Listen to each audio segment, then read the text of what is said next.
আসলে টিকিট চেয়ে চেয়ে পাচ্ছে না। বাংলাদেশে হয়তো হিস্ট্রিতে এইবারের প্রথম, মানে আমি আমার জেনারেশনে তো এই প্রথমবার এইরকম ঘটনা দেখলাম।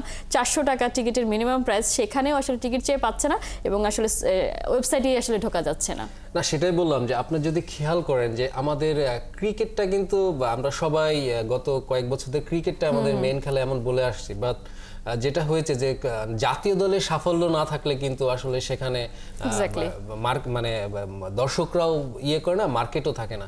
তো আমরা যদি খেয়াল করি যে জাতীয় দল ফুটবলে যদি দেখে থাকে যে আমরা যখন হামজা চৌধুরীকে পেয়েছি, ইংলিশ লিগে খেলছেন তিনি, তেমন একজন ফুটবলার এসে গেছেন জাতীয় দলে, তো তারপর থেকে যে ক্রেজটা, যে মানে ফুটবল ঘিরে যে আবেদনটা দর্শকদের, সেটা কিন্তু অনেক গুণে বেড়ে গেছে। এবং আমরা যদি খেয়াল করি, সামিত সোম এসেছেন, হামজা চৌধুরী এসেছেন, মানে সব মিলিয়ে এই ক্লাসের ফুটবলার আসার পরে কিন্তু তাদের মার্কেটিংটাও বেড়েছে। বাফুফের সঙ্গে এখন প্রচুর স্পন্সররা তারা এগিয়ে আসছেন যে করার জন্য।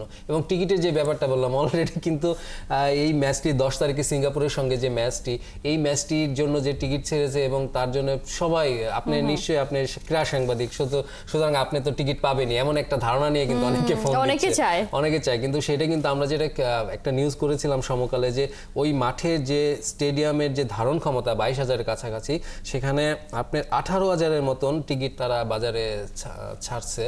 তো সেটাতে দেখা যাচ্ছে যে সাধারণ গ্যালারি হয়তো 4 থেকে 5,000 টাকা, 5,000-এর মতন। তার বাইরে কিন্তু অনেক ধরনের ক্যাটাগরি আছে, ভিআইপি আছে এবং সৌজন্য। আপনি জানেন যে প্রচুর ক্লাবগুলোকে টিকিট দিতে হয় এবং এটা তাদের সৌজন্যতা থাকে, এটা দিতে হয় এবং বিভিন্ন সংস্থাকে দিতে হয়। সব মিলিয়ে কিন্তু সাধারণ দর্শকদের জন্য খুব একটা ধারণ ক্ষমতা ওইখানে নেই। তারপর আমার যেটা মনে হয় যে ফুটবলটা হোক, এরকম ক্রেজটা হোক, এটাই তো আমরা চাই।